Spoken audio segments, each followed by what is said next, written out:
a nuestro tercer tema, que es supremamente importante y para las nuevas generaciones sí que lo es, porque tenemos una relación muy directa con las necesidades de transformación de la moda en procesos técnicos y productivos de manera diferente. Nuestro panel se llama Biomaterial. Biomaterial es porque partimos del biodesign y el biodesign nos enfrenta a la primera necesidad cuando hacemos un diseño de producto, que es la materialidad, la utilización de la biología para el desarrollo de nuevos materiales. Y hemos visto muchas teorías y hemos visto muchos planteamientos acerca de la materialidad y el desarrollo de nuevos materiales para la creación de productos, particularmente a la moda. Pero muy pocos ejercicios que realmente sean tan valiosos como los que estamos a punto de conocer. Entonces quiero invitar a una conversación entre dos grandes personas que admiro, Laura Novick. Laura Novick es especialista en diseños de futuros, diseño especulativo, previsión de tendencias, fundadora de Blink Design en Chile, directora del Laboratorio Futuro en la Universidad Atlántida de Mar del Plata, Argentina, y es la presidenta del Comité Científico de Ixel Moda. Laura, adicionalmente, es mi amiga, mi hermana de vida y a quien le debo mucho de la inspiración que me acompaña. Adelante.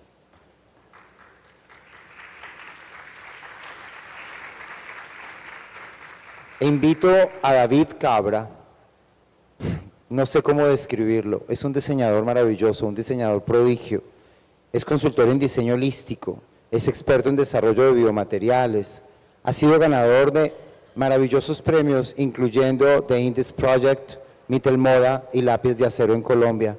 Y está corriendo para conversar con nosotros en una breve charla de 35 o 40 minutos, porque se monta en un avión y a la 1 de la tarde seguramente será el feliz ganador de otro premio esta tarde, porque tiene otra convocatoria que nos contará. Gracias, David, por sacar el tiempo. Este hombre llegó anoche, se va ahora, regresa mañana en la mañana, o sea, tiene una agenda loca y estoy feliz por tenerlo acá. Es un sueño que teníamos con Laura desde hace un año y hoy se hace realidad. Muchas gracias. Bueno, hola. Hola, ¿se escucha? Bueno, un gusto estar nuevamente en este espacio, estar por primera vez en Barranquilla. Estoy conociendo una ciudad maravillosa, a mí me encanta el clima y la comida, qué rico. La idea de hoy, de este trabajo, de esta conversación, está muy dirigida a nuestros estudiantes, por supuesto a los profesores, pero ellos ya están mucho más conectados con estos procesos. Para nosotros es importantísimo, más allá de inspirarlos, porque creo que a todos nos inspira la naturaleza, pero quizás haya prácticas dentro del mundo del diseño que sean necesarias de ser reformuladas. A veces puede ser que tu profesor te lleve en esa orientación, pero a veces puede ser que no, porque los programas de las universidades en toda América Latina están dirigidos por los ministerios. Entonces, muchas veces los profesores tendrían ganas de desarrollar nuevos caminos, pero necesitan seguir contando lo que los programas nos piden por las superestructuras.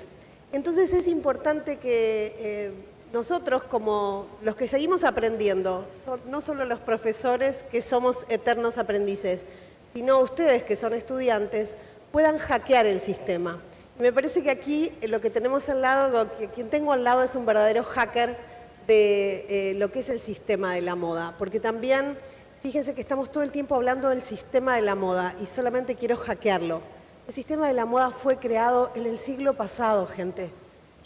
Me encanta que el gobierno colombiano haya abrazado estas dos palabras con tanto cariño, pero podríamos reinventarlo, ¿no? Porque justamente ese es el sistema que está destruyendo el ambiente y podríamos comenzar por buscar nuevas palabras para también inventar nuevas realidades. Con eso voy a comenzar presentando a David, a quien conocí a través, siendo jurado de un concurso. Es un concurso súper interesante. Es un concurso de una organización danesa que se llama Index Project, que a nivel global premia el impacto del diseño y no la forma. Qué interesante eso, ¿no? ¿Cuándo vamos a dejar de seguir creando looks? ¿Qué demodé pensar looks solamente? Para empezar a pensar cómo impacto mejor, ¿no? Como ayer vimos el desfile de Francesca, yo creo que la parte más emocionante fue cuando todas las mujeres se abrazaban juntas, ¿no? Cuando nos cuenta este diseñador momposino que es... las artesanas con las que yo trabajo, estamos todos juntos trabajando con las personas, con los ambientes. Entonces creo que ahí hay una oportunidad interesante. Lo conocí ahí, dije, wow, no sabíamos todavía, vimos el trabajo. Y cuando aparece que es un diseñador colombiano, digo, y a este señor no lo conozco. Y yo que me ufano tanto de conocer Colombia. Y bueno, y ahí comenzamos a conocernos. Así que un poco quiero que les cuentes, no tanto vanagloriando nuestras propias historias, porque no se trata de eso, sino en qué momento hiciste clic y empezaste a pensar, tengo que revisar mi manera de pensar, mi acercamiento al diseño a partir de la biofabricación. Vale, primero que todo, gracias Laura, gracias Danilo por esta oportunidad de estar en Ixel Moda. Para mí es un honor y la verdad hablar frente a todo el talento y todas las personas importantes del sistema me llena de orgullo. Con respecto a cómo empecé a interesarme en la biomaterialidad o en los biomateriales, creo que surge en la pandemia. Yo, digamos que venía de trabajar en la industria pura y dura de la moda y darme cuenta de un poco de las realidades, sobre todo en el tema de sostenibilidad, que creo que es un problema global de la industria de la moda, pero que en Colombia requiere un cierto detalle y una cierta valoración específica. Al darme cuenta de estos inconvenientes, dije, tengo que cambiar un poco mi foco como diseñador y empecé a trabajar a finales de pandemia en los biomateriales. Que son los biomateriales, pues en un término no tan técnico, porque yo lo veo desde la parte más de diseño y como tú lo acabas de nombrar como hacker, digamos que son materiales que sus componentes son naturales, o sea, no tienen nada de origen del petróleo o origen tóxico que haga una repercusión en el ecosistema. Entonces, digamos que empecé a trabajar estos biomateriales desde una forma muy básica inicialmente.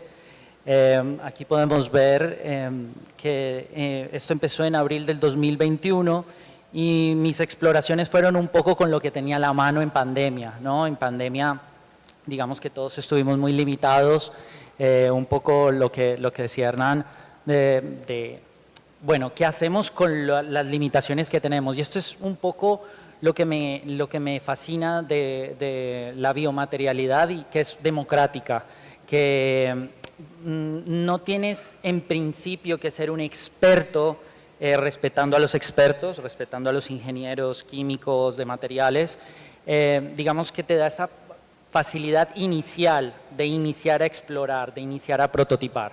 Entonces digamos que estos fueron mis primeros ejercicios con bolsas de frutas, mis primeros biomateriales fueron a bases de bioplásticos de primera generación, que son los bioplásticos que se basan en alimentos, como biopolímeros como la gelatina, el almidón de yuca, los almidones en general. Y digamos que empecé a tener estas exploraciones que también tienen este tema textil, ¿no? Y, gracias. Digamos que aquí también una cosa que me parece muy interesante es que los biomateriales se pueden empezar a prototipar desde intentos muy pequeños, muy puntuales, ¿no? Que esto es a lo que yo llamo democratizar un poco la creación de la materialidad. Y también la recuperación, porque por ejemplo en esta imagen de las lentejuelas, son lentejuelas que digamos muchas estaban rotas, que no se pueden utilizar en productos finales Entonces, digamos que de alguna u otra forma es buscar, o como tú bien lo dices, hackear un poco las labores artesanales sin demeritarlas, sino proyectando otras posibilidades, que eso es lo que me gusta del Y biomaterial. acá estuvimos conversando durante el último mes con colegas de otros países acerca de cuáles son los destinos posibles de las especialidades, ¿no? Estamos en un congreso que nos pone en un foco la moda, y Danilo arranca diciendo que en este congreso no hablamos de la moda tal como siempre se suele hablar, ¿no? Desde la indumentaria en sí o sobre el look en sí, sin desmerecerlo, porque está interesante que se hable, pero es necesario que comencemos a hablar desde allí. Y la pregunta que me surge es este casamiento que comienza a existir entre el diseño y el mundo, no solo de la química, pero sí de los alimentos, de la cocina, como un diseñador que parece un cocinero, ¿no? Como que está creando en la batea un menjunje que después se va a secar y se va a convertir ya no en una torta, pero sí en una superficie para trabajar. Entonces comienzan a aparecer lo que hoy en día se llaman diseños expandidos. Creo que un poco hacia ahí es donde tenemos un poco la obligación como profesores, pero también nosotros cuando estudiamos, los diseñadores, no quedarse en el diseño específico de la especialidad, sino comenzar a explorar estas zonas extrañas, esas zonas imbrincadas. ¿Y qué te pasó a vos cuando comenzaste a convertirte como una especie de cocinero diseñador, ¿no? Sí, tienes mucha razón, Laura, con respecto a esa analogía. De hecho, uno de mis grandes referentes en biomateriales es Ferran Adrià. Como todos... Ferran Adrià, cuenta Sí. un poco de... No. Sí, Ferran pues, es un maestro de la cocina bioquímica. Empezó a explorar el tema de los alginatos, que son biopolímeros a base de algas, que es, digamos, los biopolímeros en los cuales yo me especializo. Digamos que él tiene una literatura muy amplia que a veces no es tan conocida en el mundo de la biomaterialidad para el diseño, pero que sí es muy enriquecedora para la aplicación. Y de hecho, la labor en mi caso, cuando trabajo con bioplásticos, está asociada a la cocina. O sea, mi laboratorio es la cocina, no es, digamos, el taller como un diseñador como Hernán, que es un costurero, sino es más la cocina. Es un nuevo approach hacia la generación de materiales que yo me he enfocado en enfocarlos hacia la moda. Y a partir de esta apertura, cuando uno dice, bueno, si mi taller ya no es solamente la mesa donde corto, coso, ¿no? Como el clásico espacio de taller, miren cómo tenemos que pensar las nuevas escuelas de diseño, ¿no? Ya quiero salirme de la moda. Las escuelas de diseño, ¿cómo tienen que ser? Tienen que ser espacios que alberguen artesanos, que alberguen cocinas, que alberguen neveras, que alberguen espacios que nos permitan sostener ciertas temperaturas. Hoy te escuchaba hablar con otra diseñadora de Medellín que trabaja con biofabricación. Bueno, acá unirse a los químicos, entonces las universidades, ¿con quién tienen que estar aliadas? Con escuelas de arte, con la ingeniería, con la biología. Miren, tantas cosas que nos permite pensar también como futuros diseñadores, hacia dónde deberíamos pensarnos, más allá de que pudiéramos tener una boutique, pudiéramos vestir a un famoso. ¿Ese sería nuestro único destino? ¿No sería demasiado poco ese destino para todo el que se nos está abriendo con estas posibilidades? Y ahora sí, contanos un poquitito más cómo fuiste avanzando en esa exploración, ¿no? Sí, digamos que a partir de mis primeras exploraciones post pandemia tuve la oportunidad y la gran fortuna de obtener una beca para estudiar en el ISABA en Barcelona, una maestría que es relativamente nueva sobre diseño de nuevos materiales. De ahí digamos que viene mi título como oficial. Y en estas exploraciones en Barcelona, que fueron a partir de septiembre del 2021, digamos que también lo interesante de empezar a explorar con los biomateriales es que vas de menos a más. Más que significa poder aumentar el formato, que a veces es un poco complejo, pero digamos que ese es uno de los retos, y empezar digamos, a tener esta mezcla de diferentes elementos o componentes naturales en las fórmulas y empezar a mejorarlas, que yo creo que es mi gran motivación como diseñador de biomateriales.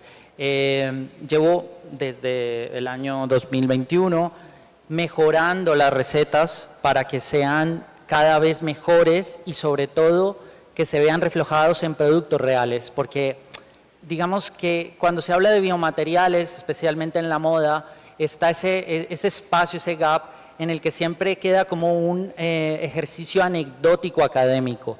Y yo les quiero decir a todas las nuevas generaciones que están presentes que no es así, o sea que a partir de estos pequeños ejercicios se pueden llegar a grandes cosas y a resultados que se pueden llevar a trabajar con marcas ya establecidas. Y digamos que esa siempre fue mi meta. Entonces, digamos que en el mayo del 2022 empecé a crear ya biomateriales en colaboración con diseñadores, en este caso Antonia Reister, que es una diseñadora joven también, pero participó en el Festival de IEA, que es el festival más importante de moda para estudiantes en el mundo, y me dijo, David, he visto tu trabajo en biomaterialidad, en los ejercicios pequeños, hagámoslos grandes, hagámoslos realidad. Yo tengo desperdicios, ella es especialista en tricotosa, en tejeduría tricot, y me dijo, tengo un montón de hilos, quiero darles un uso, pero con la técnica de creación del biomaterial. Y así fue como empezamos a crear estos biomateriales, estos bioplásticos realmente. Se ve el tamaño de mi mano, la proporcionalidad de que ya eran pedazos mucho más grandes, no eran pedazos de 20 por 20, eran pedazos de 1 metro por 70, y así fue como empezó, digamos, la aplicación ya a un nivel más profesional, más real de producto final. Y aquí son otros desafíos. Fíjense, cuando estamos hablando de diseño, solemos hablar cuántas veces hemos trabajado nuestros mood boards, nuestras cartas de color, nuestras cartas de materiales, que pasamos muy de largo, ¿no? Terminamos yendo a una tienda a ver las telas que tienen para la venta, terminamos viendo lo que nos queda, los retazos, si no tenemos dinero. Creo que acá apareció la palabra democratizar desde un lugar tan distinto a la democratización de la moda, que es hacer masivo un producto único. Cuando vos haces masivo un producto único, enseguida lo que aparece es cuánto de este producto tengo que hacer, y muchas veces contabilizar que ahí hay algo de desperdicio, o quizás de que calculo mal, calculo de más. Y eso termina siendo un excedente, termino quemándolo, termino convirtiéndolo en estas grandes montañas de basura como las que hay en los desiertos de Ghana o el desierto de Atacama en América Latina.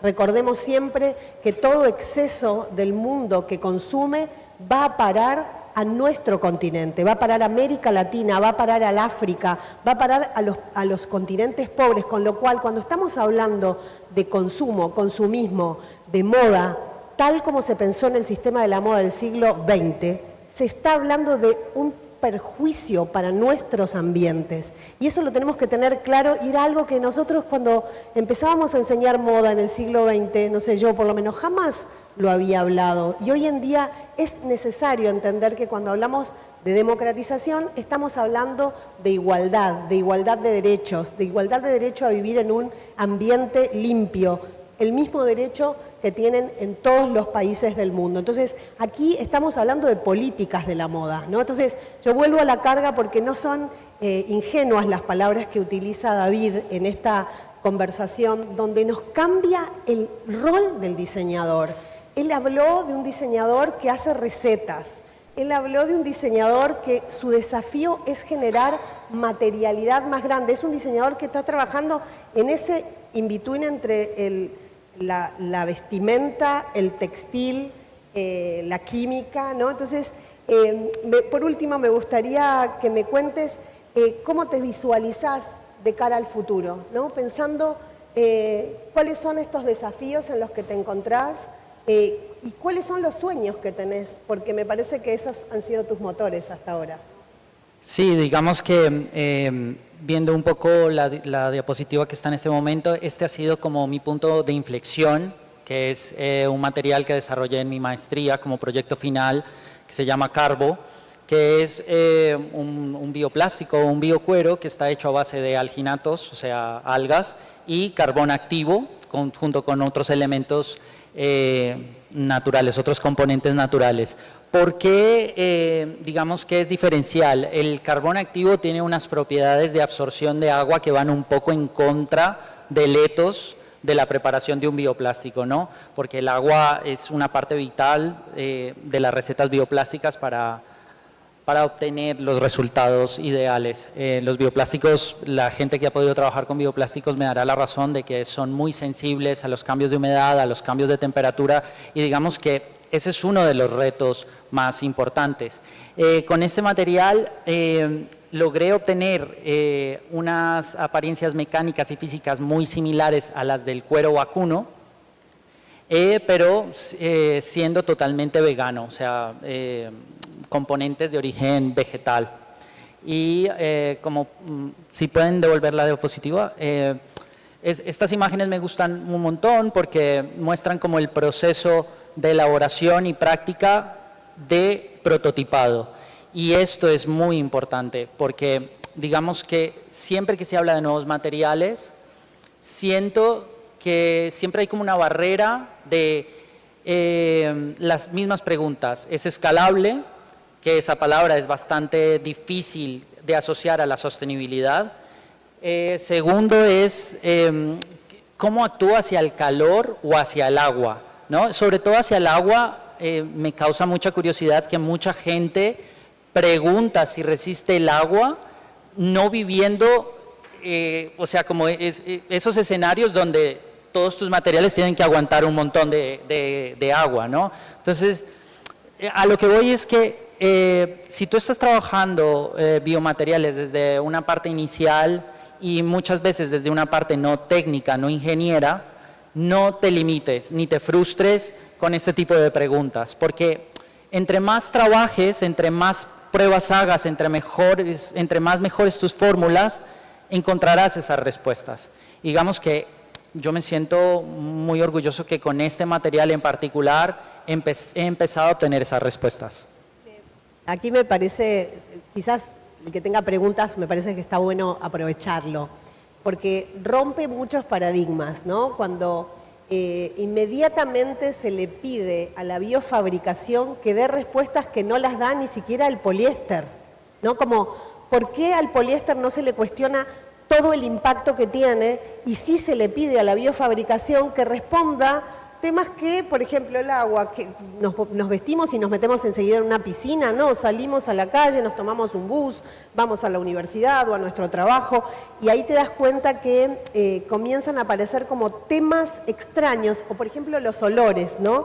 Como estamos acostumbrados a ir a tiendas donde nos llenan de un perfume que a veces es bastante desagradable, que se supone que las experiencias perfumísticas son muy buenas para vender ropa, pero a veces es bien desagradable y sin embargo se dice, pero este material tiene un olor, sí, el olor quizás al café, a la hierba o a las algas, ¿no? Como cuando uno llega al mar dice, qué rico el olor a las algas, pero cuando estoy en la ropa quiero que tenga un perfume francés. Como romper una cantidad de paradigmas que solemos tener todos y que nos impiden explorar y decir, a ver, sostengo esta idea y sigo adelante con mi exploración. Sí, yo creo que la mayor frustración para alguien que está proponiendo biomateriales y que no debería ser frustración es tratar de igualar las propiedades de los materiales que nos están contaminando. Tiene que haber un nuevo acercamiento hacia el entendimiento del material y nuestra relación con el material. Porque definitivamente no se puede avanzar si se tienen las mismas creencias de hace 40, 50, incluso más tiempo atrás. Hay materiales, por ejemplo, cuando hablamos de la lana, es uno de los primeros materiales que tiene millones de años. ¿Qué significa esto? Que han habido un montón de avances, un montón de procesos, la lana es bastante sostenible, pero a lo que me refiero es que tiene que haber otros acercamientos. Digamos, si podemos devolver la diapositiva, otra diapositiva, esta. Este fue la continuación de mi proyecto de Carbo, que es básicamente encontrar con el polvo de madera, que es con el acerrín, encontrar un equivalente a un biocuero hecho a base de algas y desperdicios de madera. ¿Podemos seguir con la siguiente diapositiva? Que dice que es este mes, es el proyecto por el cual estoy corriendo hoy.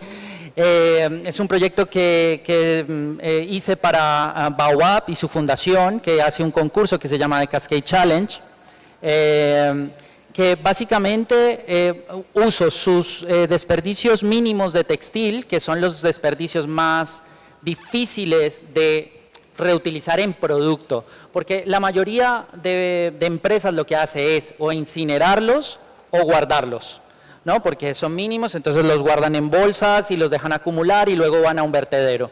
Entonces, digamos que mi propuesta acá es volver un desperdicio que nadie quiere en el sistema moda y volverlo a una nueva materialidad. El tacto es como la de un cuero. Un poco por la prisa que tengo en este momento, yo traje muestras y quería como compartirlas con el público, pero básicamente es encontrar la respuesta a la materialidad con desperdicio, pero llevarla a otro tipo de materialidades. Me explico, no simplemente reciclar textil para que parezca textil, sino textil para que parezca otro material. Bueno, me encantaría seguir adelante si tenés más imágenes para mostrarnos, porque creo que lo que nos tiene que movilizar es sobre todo a cambiar paradigmas. Estoy pensando algunas cosas como las que nos suelen pasar al inicio de estas exploraciones. Los modelos de negocio cambian con esta manera de entender el diseño. Porque si yo estoy, digamos, digo como profesora lo que he hecho muchas veces, un producto se transforma en un conjunto, el conjunto en una serie, la serie en una línea de productos, la línea de productos en una colección, esa colección hay que replicarla, ¿no? Estamos hablando ya, siempre estamos escalando, escalando, escalando, y así se formula un modelo de negocio, este es un negocio moda. ¿Qué significa trabajar desde el biomaterial? Fíjense que él está haciendo un camino totalmente distinto, no está pensando en esa lógica. Y me gustaría que les cuentes a los chicos y a todos acá, cuáles son como tus clics, ¿no? Cuando vos decís esto es un tipping point, ¿no? Que eso es un punto importante, que es lo que la pandemia te hizo cambiar como el modo de entender el acceso a la materia prima.